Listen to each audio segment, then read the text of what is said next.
쉬는 동안 또 좋은 복된 시간 되시기를 바랍니다. 우리 오늘 하나님의 말씀 같이 보겠습니다. 오늘 하나님의 말씀 느헤미야 1장 1절에서 11절까지의 말씀입니다. 제가 갖고 있는 구약성경 727페이지입니다.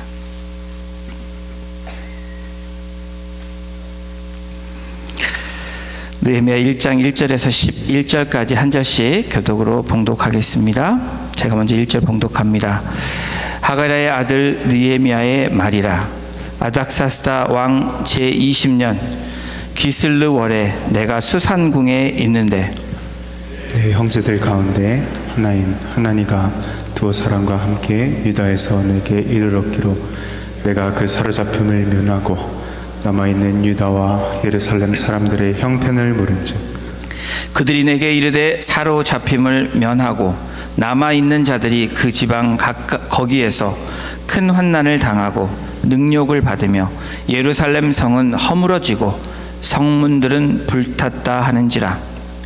내가 이 말을 듣고 앉아서 꼭 수일 동안 슬퍼하며 하늘의 하나님 앞에 금식하며 기도하며 이르되 하늘의 하나님 여호와 크고 두려우신 하나님이여 주를 사랑하고 주의 계명을 지키는 자에게 언약을 지키시며 긍휼을 베푸시는 주여 간구하나이다.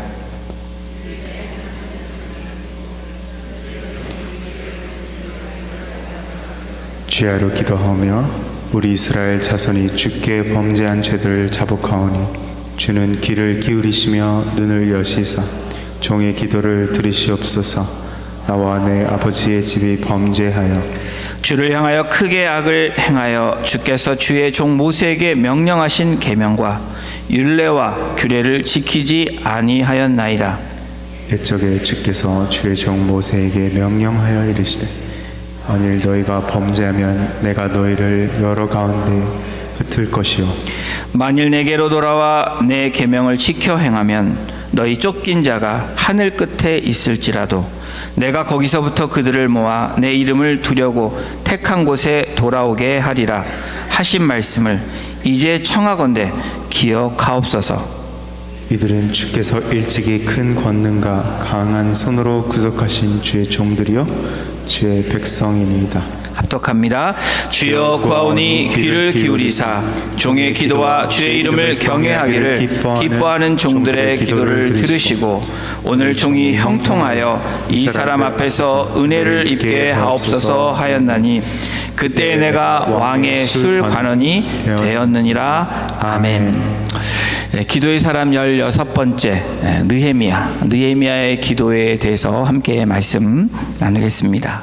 BC 기원전 465년에서 423년 바사의 제국의 왕이었던 아닥사스다 왕이라는 그 시기에 있었던 일이 오늘 느헤미야 1장 저희가 읽은 말씀입니다. 성벽의 재건을 52일 만에 이룬 이 느헤미야의 이런 일들, 그런 느헤미야의 기사를 다루고 있는 것이 느헤미야서라면 오늘 초반에는 느헤미야가 어떻게 하나님께 부름을 받고 또 어떤 신앙으로 나아갔으며 또 그걸 통해서 하나님이 어떻게 역사하셨는지를 그 시작을 알려주는 것이 오늘 저희가 읽은 본문의 시작입니다. 느헤미야라는 이 히브리 이름의 뜻은 여호와께서 위로하셨다. 여호와께서 위로하셨다라는 의미가 느헤미야라는 뜻입니다. 여러분 이 느헤미야가 있었던 그 시대는 바로 에스라, 느헤미야, 그 다음에 에스더. 여러분 에스더가 여왕으로 바사제국 페르시아의 여왕이었던 여왕이 아니고 이 왕비였던 것을 우리는 알고 있습니다. 그때 왕이 아수에로 왕인데 그 왕 다음에 즉위했던 왕이 오늘 본문에 나온 아닥사스다 왕입니다. 그러니까 그 시대적인 배경을 보면 이 유대인 사람들이 등용되었고, 그리고 왕비도 애써였던 그런 상황들을 보면 그 당시에 젊은 그리고 인재들을 이 페르시아는 유대인이건 누구건 이렇게 등용했던 것을 우리가 한번 생각해 볼 수 있습니다. 느헤미야는 아닥사스다 20년 때에 왕의 신임을 얻어서 술 맡은 관원장으로, 다시 말하면 지금으로 보면 이 대통령의 최근 측근, 뭐 비서실장도 될 수도 있고 경호실장도 될 수 있고, 경호실장은 좀 그렇지만 함께 옆에 있는 가장 측근에 있는 그러한 직위를 맡은 인물입니다. 그리고 이 술 맡은 관원장으로서 왕께 요구해 총독으로 유다로 파송됨으로 52일 만에 성벽을 재건하는 그런 하나님의 일들을 실행했던 그러한 인물입니다. 오늘 본문을 통해서 느헤미야는 어떤 신앙으로, 어떤 기도의 삶으로 나아갔는지 우리가 오늘 본문을 통해서 함께 같이 살펴보기를 원합니다. 느헤미야의 기도, 느헤미야의 신앙은 첫 번째 우리 함께 읽겠습니다. 기다리며 기도했습니다. 느헤미야 1장 1절에 이렇게 성경은 기록합니다. 하가랴의 아들 느헤미야의 말이라. 하가랴, 이 아버지, 느헤미야의 아버지인 이 하가랴는 그 이름의 뜻이 뭐냐면 주님을 기다리라. 주님을 기다리라라는 뜻의 이름이 바로 하가랴입니다. 이 포로로 끌려온 포로 생활의 70년의 생활, 이 하나님께서 약속해 주신 약속의 말씀을 마치 본인의 이름으로 하나님, 주님을 기다리라라는 그 믿음의 신앙을 가지고 이 느헤미야의 가정과 또 느헤미야의 아버지인 하가랴, 그 조상인 할아버지는 그렇게 신앙생활을 해왔을 것이다 라고 우리는 생각해 볼 수 있습니다. 여러분, 기다린다라는 것 결코 쉬운 일이 아닙니다. 여러분 잘 기다리십니까? 이 기다림은 우리의 인생에서 뺄래야 뗄 수 없는 관계가 기다림입니다. 그래서 인생은 기다림의 연속이다라고 이야기를 해도 전혀 과장되지 않은 말입니다. 우리 한 영혼이, 한 인생이 잉태되는 시작, 삶의 시작을 보면 기다림으로부터 시작되었다라는 것을, 또 기다림을 통해서 이루어졌다라는 것을 우리가 알 수 있는데, 여러분 생명이 잉태되기까지 뭐가 있습니까? 기다림이 있습니다. 우리 공동체 지체 가운데 15년 동안 생명이 잉태되기를 기다렸던 그러한 우리 지체가 있습니다. 지금 교육관에서 무럭무럭 잘 자라고 있죠. 누구라고 얘기 안 해도 여러분들이 추측을 하실 수 있습니다. 그리고 어떤 또 지체는 우리 지체의 손녀, 따님 되신 분도 15년 동안 생명을 기다렸습니다. 그래서 올해 손주를 보시고 잠시 아웃 오브 타운 하시고 돌아오신 그 자녀도 15년 동안 생명 잉태까지 기다렸던 분들입니다. 그리고 잉태한 생명이 잉태되면 또 뱃속에서 자라고 또 나올 때까지 기다리는 기다림이 있습니다. 또 나오면, 세상에 나오면 여러분 어떻습니까? 말할 때까지 또 기다림이 있고, 또 그리고 기는 기다림이 있고, 걸어다니는 또 기다림이 있습니다. 그리고 장성해서, 성장해서 장성한 성인이 될 때까지 기다림이 또 우리에게 있습니다. 그리고 성인이 돼서 사랑을 찾는 기다림이 있고, 또 직업을 찾고 직장을 찾는 기다림이 있습니다. 그리고 배우자를 찾는 기다림을 통해 또 다른 가정, 그렇게 리사이클되는 그런 삶에서 기다림은 뗄래야 뗄 수 없는 우리의 아주 밀접한 관계가 있는 것이 바로 기다림입니다. 여러분, 사소한 일상의 삶에서도 저와 여러분들은 늘 기다림의 삶을 살고 있습니다. 한번 생각해 보세요. 여러분 운전할 때 신호등이 빨간불이 되면 어떡합니까? 차가 서야 되죠. 안 쓰면 큰일 납니다. 그렇죠? 삶에 지대한 영향을 미칩니다. 요즘 티켓 값이 워낙 비싸기 때문에. 그래서 빨간불이 되면 기다리죠. 예, 뭘 기다립니까? 빨간불이 쓰면, 죄송합니다. 빨간불이 되면 쓰고, 뭘 기다려요? 파란불이 될 때까지 기다립니다. 그리고 건강검진을 받으신 분들은 어떻게 합니까? 또 내 몸이 어떤가? 이렇게 건강검진을 나올 때까지 기다리는 기다림이 있습니다.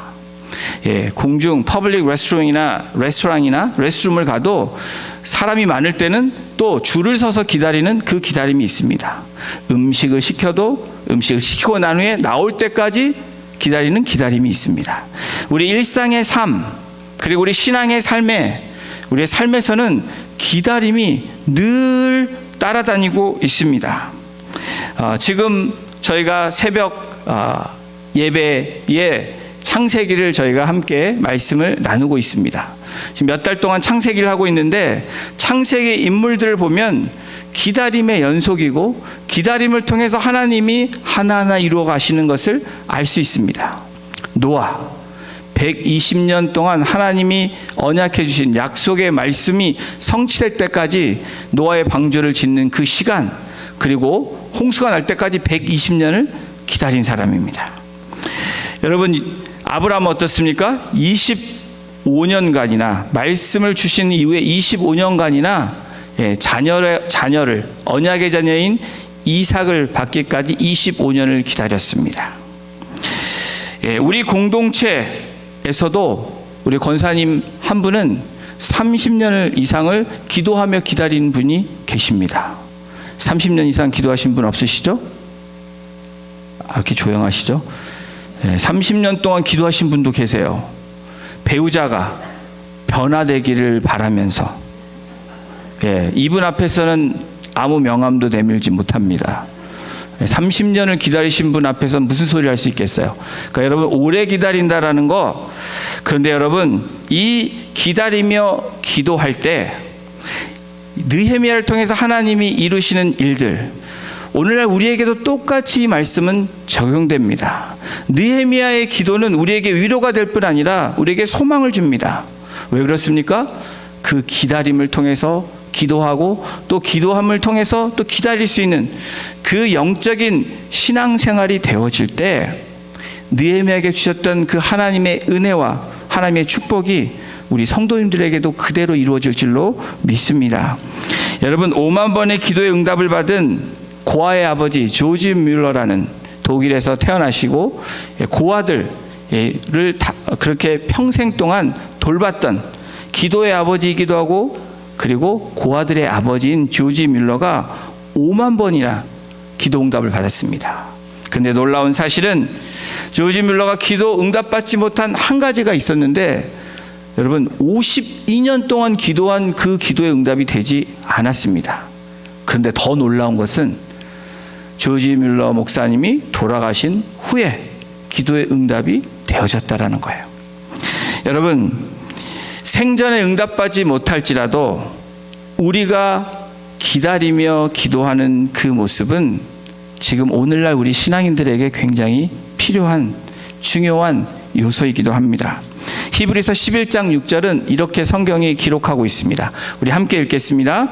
믿음이 없이는 하나님을 기쁘시게 못하나니 하나님께 나아가는 자는 반드시 그가 또한 자기를 찾는 자들에게 상 주시는 이심을 믿어야 할지니라. 여러분, 믿음이 없이는, 저는 여기에다 믿음이 없이는, 기다리는 믿음이 없이는, 이 기다림이라는 단어를 앞에 붙이면 우리의 신앙생활의 믿음이 뭘까? 오랫동안 참고 기다리고 그 기다림을 통해서 그렇게 될 줄로 믿는 그 믿음이 참 믿음이다. 이 히브리서 믿음장에서 이야기하고 있습니다. 믿음이 없이는 하나님을 기쁘시게 못한대요. 여러분, 이 느헤미야의 기도, 또 느헤미야의 신앙은 여러분 기다리는 믿음이었다라는 겁니다. 오늘 본문에서 느헤미야는 무엇을 기다리며 기도하고 있습니까? 동시대 사람 에스라, 학사이면서 이 선지자인 에스라가 13년 전에 먼저 2차 포로 귀환 때 갔습니다. 스룹바벨이 1차 포로 귀환 때 거진 5만 명을 데리고 갔고, 그리고 2차 포로 귀환 때 학자이면서 제사장인 에스라가 거진 2천 명을 데리고 갑니다. 그리고 3차 때 이 총독으로 유대의 총독으로 간 이 느헤미야를 통해서 3차 귀환이 이루어집니다. 여러분 1차, 2차를 보면서 보냄받은 것을 보면서 이 느헤미야는 어떤 마음이었을까? 느헤미야는 포로 귀환으로 유다에 갈 수 없을 때에, 형편이 되지 않은 기회가 오지 않을 때에 기다리며 기도했다라는 겁니다. 여러분 이 기다림이라는 것, 무작정 기다리는 것이 아니라 기도하면서 기다려야 된다라는 거예요. 바로 느헤미야가 그런 신앙의 삶을 살았고 그런 기도의 삶을 살았다라는 겁니다. 1절에 나오는 느헤미야는 어쩌면 우리 이민사도 마찬가지라고 생각이 됩니다. 느헤미야는 포로로 끌려온 그 다음 세대지만, 또 여러분들과 여러분의 자녀들은 이미 나서 그 다음 세대들은 마치 느헤미야처럼 2세대, 3세대가 앞으로 우리의 자녀들이, 후손들이 될 것입니다. 그런데 여러분, 느헤미야가 이런 마음을 또 이렇게 기다리며 기도할 수 있었던 것이 누구의 영향이라고 생각이 되십니까? 저는 바로 그 할아버지 아니면 느헤미야의 아버지로부터의 신앙의 영향을 받았기 때문에 한 번도 살아보지도 않고 가보지도 않은 그 기다리며 기도했다라는 이 자체가 놀라운 축복이고 은혜라는 겁니다. 여러분, 우리 자녀들에게 교육관을 허락해 주셨습니다. 그런데 여러분, 우리는 무엇을 해야 됩니까? 바로 느헤미야가 했던 기다리며 기도하는 부모들이 돼야 되고 조부모들이 돼야 됩니다. 그래서 우리에게 허락하신 그 교육센터를 통해서 자녀들이 마음껏 신앙생활을 할 뿐 아니라 우리는 그것을 위해서 잘할 수 있도록 늘 기다리며 기도하는 것입니다. 바로 이 느헤미야의 기도는 기다림의 기도였습니다. 그리고 느헤미야의 기도는 두 번째로 어떤 기도였습니까? 같이 읽겠습니다. 눈물로 기도했습니다. 1장 4절 초반부입니다. 내가 이 말을 듣고 앉아서 울고 수일 동안 슬퍼하며. 느헤미야가 왜 앉아서 울고 있을까? 수일 동안 왜 슬퍼했을까? 바로 3절에 자기의 친구인, 형제인 하나인 하나니가 와서 소식을 전한 그 소식 때문에 마음이 힘들어진 겁니다. 슬퍼진 겁니다. 3절에 그들이 내게 이르되 사로잡힘을 면하고 남아있는 자들이 예루살렘, 유다를 얘기합니다. 그 지방 거기에는 큰 환난을 당하고 능력을 받으며 예루살렘 성은 허물어지고 성문들은 불탔다 하는지라. 이 소식을 들은 느헤미야가 울고 있습니다. 슬퍼하고 있습니다. 여러분, 느헤미야가 들었던 것은 성벽이 파괴되는, 그리고 그대로 방치되는 비참한 상황들, 가보진 않았지만 나의 조국이, 그리고 나의 할아버지 아버지의 조국이 이런 비참한 상황 가운데 있었다. 그 소식을 들은 느헤미야가 울고 있는 것입니다. 여러분, 우리 조국 대한민국, 그리고 전 세계에 있는 우리 한민족 플러스 교회들의 소식을 들을 때 우리는 느헤미야 같은 그런 마음의 자세로 나아가야 되는 그런 신앙의 사람들이 되어야 됩니다. 특별히 이태원에서 일어났던 그 일들을 생각하면서 여러분, 남의 일로 생각이 되십니까? 수많은 젊은이들이 목숨을 잃었습니다. 안타까운 일이 아닐 수 없습니다. 이 일을 들을 때 우리는 분노도 생기지만 어떻게 해야 됩니까? 슬피 울며 기도하는 모습이 바로 신앙인의 모습이 되어야 됩니다. 눈물이 날 수밖에 없었던 느헤미야. 여러분, 느헤미야의 눈물은 그냥 눈물이 아니라 통곡입니다. 어찌하여 이런 일이 일어날 수 있을까? 나의 자녀는 아니지만 우리의 자녀와 같은 그 젊은 아이들이 어떻게 그렇게 갈 수 있을까? 또 우리의 자녀들이 잘못되는 일들을 보면서 우리는 통곡하며 눈물로 기도할 때, 바로 느헤미야의 기도처럼 그렇게 나아갈 때 하나님의 놀라운 은혜와 역사가 일어날 줄로 믿습니다. 여러분, 눈물에는 두 가지 눈물이 있습니다. 여러분은 어떤 눈물을 흘리십니까? 첫 번째 눈물은 자기 애, 자기 사랑, 그리고 자기 연민 때문에 흘리는 눈물입니다. 억울함, 나에 대해서 우는 눈물입니다. 두 번째 눈물은 애통함입니다. 나에 대해서 흘리지만 자기 애가 아니고 정말 나의 연약함 때문에, 나의 부족함 때문에, 나의 그러한 심령의 가난함 때문에 우는 눈물. 여러분, 이 눈물에는 두 가지가 있습니다. 두 번째 후자의 눈물은 주님의 은혜가 흘러야지 흘릴 수 있는 눈물입니다. 주님의 은혜가 차야지 흘릴 수 있는 눈물입니다. 자기의, 그리고 자기 만족으로 하는 그런 눈물은 자기를 위한 것이지만, 후자의 눈물은 하나님과 백성과 이웃을 위한 눈물이라는 거예요. 느헤미야가 흘렸던 눈물은 조국 예루살렘과 조국 유다와 그리고 예루살렘의 성전의 무너짐과 성벽이 회폐된 것에 대한 그 민족을 향한 애통함의 눈물이었습니다. 유다 예루살렘의 소식을 듣고서도 자신이 얼마나 연약한 사람인지, 자신이 얼마나 무가치한 사람인지, 아무것도 할 수 없는 존재라는 것을 깨달으면서 흘리는 애통한 자의 눈물이 오늘 본문에 나온 느헤미야의 눈물이었습니다. 느헤미야는 소식에 따라 나라에 대한 관심과 고뇌함으로 기도하며 나아간 것입니다. 느헤미야는 하나님 없이 아무것도 할 수 없는 존재라는 나 자신을 발견하고, 그렇지만 전능하신 하나님 앞에 나아가는 그 통곡의 눈물이 느헤미야의 눈물이었습니다. 평양 신학교의 학생이었던 최봉석이라는 신학생이 있었습니다. 100년 전 이야기죠. 그 신학교의 이 최봉석 학생은 날마다 기도만 하면 눈물을 흘리는 학생입니다. 모든 학생들이 알고 정말 울보처럼 기도만 했다면 우는 학생, 그렇게 알려진 학생입니다. 근데 그가 신학교를 졸업하는 그 졸업에 간증을 했는데 다음과 같이 간증을 했습니다. 나는 기도하려고 눈만 감으면 일본에 빼앗긴 우리나라가 불쌍해서, 예수 믿지 않는 내 동족이 안타까워서 자꾸 눈물이 나옵니다. 그래서 저는 그렇게 눈물을 흘렸습니다. 라고 간증을 했다고 합니다.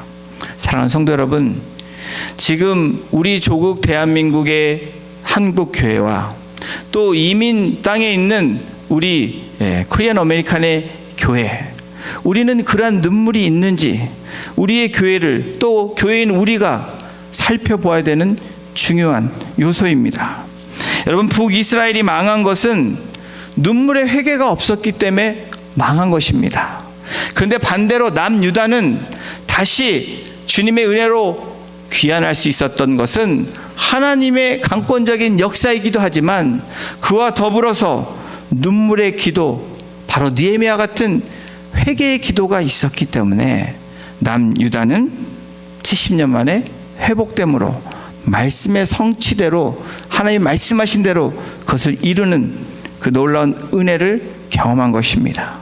사랑하는 성도 여러분, 교회인 저와 여러분들, 또 우리 조국 대한민국의 교회들, 또 열방에 흩어진 하나님의 교회들이 오늘 느헤미야와 같이 회개의 눈물의 기도, 그리고 애통해하면서 가난한 심정으로 흘리는 눈물이 있다면, 여러분, 무너졌던 그 성벽이 재건된 것처럼 무너졌던 하나님의 교회들이 다시 세워줄 줄로 믿습니다. 그것이 우리 교회가 되기를 소원하며, 우리 이웃교회와 열방의 교회가 그렇게 되기를 소원합니다. 누가복음 19장 40절 41절에 성경은 이렇게 기록합니다. 우리 함께 같이 읽겠습니다. 시작. 내가 너희에게 말하노니 침묵하면 돌들이 소리 지르리라 하시니라. 가까이 오사 성을 보시고 우시며. 여러분, 예수님 당시에 침묵했던, 눈물로 기도하지 않고 애통해하지 않았던 그 사람들을 향해서 주님이 하신 말씀입니다. 그러면서 예수님께서 성에 가까이 오시면서 우셨다라고 성경은 기록합니다. 여러분, 예루살렘 성을 위해서, 너희 자녀들 위해서 울라고 말씀하신 주님의 부탁, 말씀, 그것은 오늘 우리들에게 그대로 적용되는 말씀입니다. 가까이 오사 성을 보시고 우시며, 가까이 있는 우리 얼바인 성을 보고 울 수 있는 저와 여러분이 되기를 주님의 이름으로 축원합니다. 우리 미국을 보면서, 우리 조국 대한민국을 보면서 열방을 향해서 여러분 울 수 있는 저와 여러분이 될 때, 느헤미야가 울며 기도했던 그 기도의 역사와 그 하나님의 은혜가 그대로 이 시간에도 또 이 시대에도 그렇게 이루어질 줄로 믿습니다. 여러분, 오늘 본문의 느헤미야의 눈물은 자신의 노력도 행위도 아닌 하나님의 긍휼과 하나님의 자비와 하나님의 사랑으로 채워달라고 그렇게 간절히 부르짖는 통회하는 눈물의 기도였다라는 거예요. 자, 느헤미야 기도는 기다리며 기도했습니다. 또한 눈물로 기도했습니다. 그리고 세 번째 함께 읽겠습니다. 금식하며 기도했습니다. 1장 4절 후반부에 보면 하늘의 하나님 앞에 금식하며 기도하여. 여러분, 금식은 언제 합니까? 나는 죽어도 금식을 할 수 없어, 조금만 안 먹으면 막 손이 떨리고 힘들다, 이렇게 얘기하시는 분들도 계실 것입니다. 충분히 이해가 됩니다. 근데 금식은 개인이든 공동체이든, 여러분, 우리 개인이든 우리 전체적이든 일상적인 경우보다 금식할 때는 비상 상황이 일어날 때, 비상적인 일들이 일어날 때 주로 금식하며 기도합니다. 위급한 상황에서 하나님의 구원 혹은 하나님의 간섭하심을 위해서 간절히 기도할 때 금식하며 기도합니다. 또한 하나님의 뜻을 간절히 묻을 때, 그것을 찾지 못할 때, 내 인생에 방황할 때 어떤 분들은 금식하며 그 하나님의 뜻과 계시를 보여주고 말씀해 달라고 금식하며 기도합니다. 또 주의 종으로, 또 주의 임직자로 부름받을 때 주님의 일에 충성하겠다고 결단하며 그렇게 금식하며 기도하는 그러한 긴급적이고 보통 때와는 다를 때 금식하며 기도합니다. 여러분, 하나님이 그러면 가장 기뻐하는 금식 기도는 뭘까? 여러분, 세상에도 금식합니다. 단헐적 금식도 하고 또 굶으면서 단식 투쟁이라는 것도 합니다. 그런데 여러분, 금식과 우리가 하는 하나님 앞에 하는 금식과 세상이 하는 금식, 굶으면서 하는 단식 투쟁, 이게 무엇의 차이가 있습니까? 여러분, 그것을 분명히 알아야 되는 거예요. 금식을 하는 이유가 무엇입니까? 하나님 앞에서 하는 우리의 금식은 하나님 앞에서 우리를 비우는 작업을 하는 것입니다. 내 것을 비우는, 바로 이 팔복에 나온 것처럼 심령이 가난한 자로 비우는 작업을 하는 것입니다. 그리고 애통해하는 마음으로 나아가는 것입니다. 나의 부족함과 연약함을 주님 앞에 정직하게 진실하게 고백하는 것, 그렇게 나아가기 위함이 바로 금식의 목적입니다. 여러분, 세상의 금식 기도는 자신을 드러내는 그런 금식이라면, 나 며칠 투쟁했다고 앞에서 막 하는 것이 무엇입니까? 나를 드러내는 것입니다. 내가 이렇게 하고 있다, 그러니 내 말을 들어라, 무언의 이야기를 하는 것입니다. 그러나 우리의 금식은 무엇입니까? 나는 죄인이라고, 나는 아무것도 할 수 없는 자이지만 하나님이 은혜를 주시면 나는 앞으로 나아갈 수 있는 자다, 하나님의 뜻대로 나아가길 소원한다 등등, 하나님의 뜻대로 구하기 위한 하나님의 능력으로 채우는 것이 금식의 목적입니다. 그래서 하나님이 기뻐하는 금식 기도는 나를 비우고 하나님의 힘으로, 하나님의 능력으로 채우는 것이 바로 하나님이 기뻐하시는 금식 기도입니다. 진정한 금식 기도, 바로 하나님의 은혜가 내게 임하도록 만드는 것이 금식 기도의 목적입니다. 하나님의 방법, 하나님의 개입이 그대로 나에게 임하기를 간구하며 나아가는 것이 금식 기도의 목적입니다. 혹시 이 시간에 정말 여러분의 삶이 어려운 분들 계십니까? 두려워하는 마음을 갖고 계신 분이 계십니까? 너무 괴로워서 음식을 먹을 수 없는 그러한 신경쇠약으로, 그런 마음으로 지금 계신 분들이 계십니까? 그렇다면 오늘 성경은, 오늘 느헤미야를 통해서 우리에게 말씀합니다. 느헤미야가 금식하며 기도했다. 여러분, 하늘의 하나님께 나아가 금식하며 기도한 그 느헤미야처럼 오늘 그러한 어려움을 경험하고 있는 우리의 모습이라면 그런 기도의 모습으로 금식하며 나아가는 저와 여러분이 되기를 주님의 이름으로 축원합니다. 금식과 기도에 밀접한 이 관련성은 에스라서에도, 에스더에서도, 다니엘에서도, 사무엘상에서도 나오는데 제가 우리 한 구절씩 함께 말씀드리겠습니다. 우리 에스라 10장 6절 먼저 보시겠습니다. 이 에스라가 하나님의 성전 앞에서 일어나 엘리야십의 아들 여호하난의 방으로 들어가니라. 그가 들어가서 사로잡혔던 자들의 죄를 근심하여 음식도 먹지 아니하며 물도 마시지 아니하더니, 잡혔던 자들의 죄를 위해서 금식하는 에스라의 모습이 나옵니다. 자, 에스더 4장 16절입니다. 당신이 가서 수산에 있는 유다인들을 다 모으고 나를 위하여 금식하되 밤낮 3일을 먹지도 말고 마시도 마소서. 나도 나의 시녀와 더불어 이렇게 금식한 후에 규례를 어기고 왕에게 나아가리니 죽으면 죽으리이다. 여러분, 죽으면 죽으리이다 신앙이 어디서 나옵니까? 무대포 신앙이 아니라는 거예요. 하나님 앞에 기도 요청을 하고, 지체들에게 기도 요청을 하고, 민족들에게 기도 요청을 하고, 자신도 금식하며 함께한 자들과 나아간 그 믿음의 힘으로, 그 신앙의 힘으로 죽으면 죽으리다 나아갔다라는 겁니다. 다니엘서를 보십시오. 다니엘 9장 3절에 내가 금식하며 베옷을 입고 죄를 덮어쓰고 주 하나님께 기도하며 간구하기를 결심했다라고 다니엘은 고백하고 있습니다. 사무엘의 금식 기도를 보십시오. 미스바 대각성 운동이 어떻게 합니까? 미스바에 모여 물을 길어 여호와 앞에 붓고 그날 종일 금식하고 거기에서 이르되 우리가 여호와께 범죄하였나이다 아니라 사무엘의 미스바에서 이스라엘 자손을 다스리니라. 여러분, 다스리기 위해서도 나를 다스릴 뿐이 아니라 나라와 우리의 가정을 다스리기 위해서 우리는 때로는 어려움을 만날 때 바로 느헤미야가 했던 금식하며 기도하는 그 신앙을 닮아가는 저와 여러분이 되어야 될 줄로 믿습니다. 여러분, 이 신약에 와서도, 구약에서 이런 인물들도 그랬지만 신약에 와서 마지막 구약의 선지자라고 말한 침례 요한, 여러분, 침례 요한은 밥 먹듯이 금식한 사람입니다. 제자들에게 경건의 훈련을 무엇을 했냐면 금식 훈련을 시켰습니다. 바리새인도 일주일에, 월요일과 목요일에는 습관처럼 금식한 사람들입니다. 금식을 했다고 다 되는 것이 아니라, 다 좋은 것이 아니라 바리새인처럼 금식하면 안 되죠. 그러나 침례 요한처럼 또 우리 주님처럼 공생애를 시작할 때 정말 주야로 40일 동안 금식하며 나아갔던 주님의 모습. 바울은 어떻습니까? 다메섹 도상에서 예수님을 만난 후에 금식하는 장면이 사도행전 9장에 나옵니다.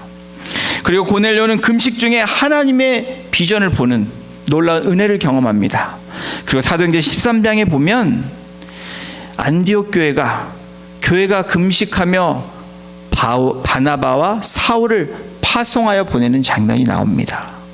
여러분, 기도하는데 더 깊어지는 기도가 되려면, 나를 비우고 더 하나님과 가까워지고 하나님의 은혜와 비전을 경험하려면 이 금식 기도가 얼마나 효과적인지, 얼마나 놀라운 은혜를 경험하는지 성경은 또 인물들을 통해서 우리에게 제시해 줍니다.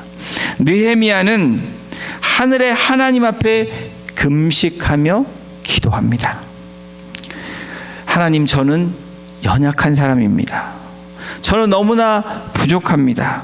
아무것도 할 수 없는 상황이지만 전능하신 엘샤다이 하나님께서 오늘도 저의 기도를 들어 하나님의 백성들을 구원해 주시고 고통받는 하나님의 자녀들을 붙잡아 주시고 인도해 달라고, 아직도 주님을 모르는 그 영혼들 위해서 주님 하나님께서 인도해 주심으로 무너졌던 예루살렘이 다시 회복되게 해달라고 그렇게 금식하며 기도했다라는 거예요. 느헤미야 기도는 기다리며 기도했습니다. 눈물로 기도했고 금식하며 기도했습니다. 그리고 네 번째 우리 함께 읽겠습니다. 주야로 기도했습니다. 우리 1장 6절도 함께 같이 합독합니다. 이제 종이 주의 종들인 이스라엘 자손을 위하여 주야로 기도하며 우리 이스라엘 자손이 주께 범죄한 죄들을 자복하오니 주는 귀를 기울이시며 눈을 여시사 종의 기도를 들으시옵소서. 나와 내 아버지의 집이 범죄하여. 느헤미야의 기도는 주야로 밤낮으로 기도했다라는 겁니다. 누구를 위해서? 이스라엘 자손을 위해서. 만나보지 않은, 생활하지도 않은, 전혀 알지 못하는, 그러나 하나님이 주시는 그 마음으로 여러분 주야로 기도한 느헤미야. 여러분 이 느헤미야의 기도는 바로 4개월 정도 계속해서 기도한 것을 이 시간상으로 우리가 알 수 있는데요. 바로 느헤미야는 어떤 기도를 했냐면 이스라엘 자손이 주께 범죄한 기도를 했다라는 겁니다. 여러분 우리의 죄를 자복하고 회개하고 기도하는 거 중요합니다. 그렇게 먼저 해야 됩니다. 그리고 나서 우리 한 사람으로 끝나는 것이 아니라 바로 주야로 기도해야 되는 것은 우리 주위에 있는 지체들과 영혼들을 위해서 주야로 기도하는 것입니다. 이스라엘 자손이 주께 범죄한 죄들을 자복하며 바로 우리 주위에 일어난 우리의 자녀들, 우리의 가정에 일어나는 우리의 구성원들, 또 우리 목장교회에 일어나는 목장 구성원들 위해서, 또 우리 전체 공동체 그리고 이웃을 향해서 여러분 범죄한 죄들을 자복하는 그 시작이 되어질 때 하나님의 변화의 시작이 되어지는 것입니다. 포로로 끌려가기 전에 이스라엘의 범죄 행위에 대한 자복을, 죄들을 자복하는 느헤미야. 여러분 우리의 죄는 깨끗하게 자복하고 회개하는 것이 우리에게 필요합니다. 죄는 그대로 둘수록 죄는 자라납니다. 그리고 죄는 우리를 괴롭히게 됩니다. 느헤미야는 자신과 상관없는 죄임에도 불구하고 공동체의 죄가 나의 죄가 되었음을, 나의 죄라고 그렇게 자백하며 자복하며 그리고 회개하며 나간 것입니다. 누가복음 18장 7절에 이렇게 성경이 기록합니다. 하물며 하나님께서 그 밤낮 부르짖는 택하신 자들의 원한을 풀어주지 아니하겠느냐. 그들에게 오래 참으시겠느냐. 여러분 하나님께 밤낮으로 부르짖는 사람들의 기도, 그 원한, 답답함을 하나님은 그대로 두지 아니하신다라는 겁니다. 여러분 우리 주님이 약속하신 것이 무엇입니까? 밤낮 부르짖는 택하신 자들을 내가 응답하겠다라고 말씀하는 겁니다. 그렇다면 느헤미야가 주야로 기도하며 나아갔는데 느헤미야의 기도가 진짜 과연 어떤 일들이 일어났는지 오늘 본문 1장 마지막 절에 그 시작이 나오고 있습니다. 그 증거가 되고 있습니다. 1장 11절을 우리 함께 같이 읽어보겠습니다. 시작.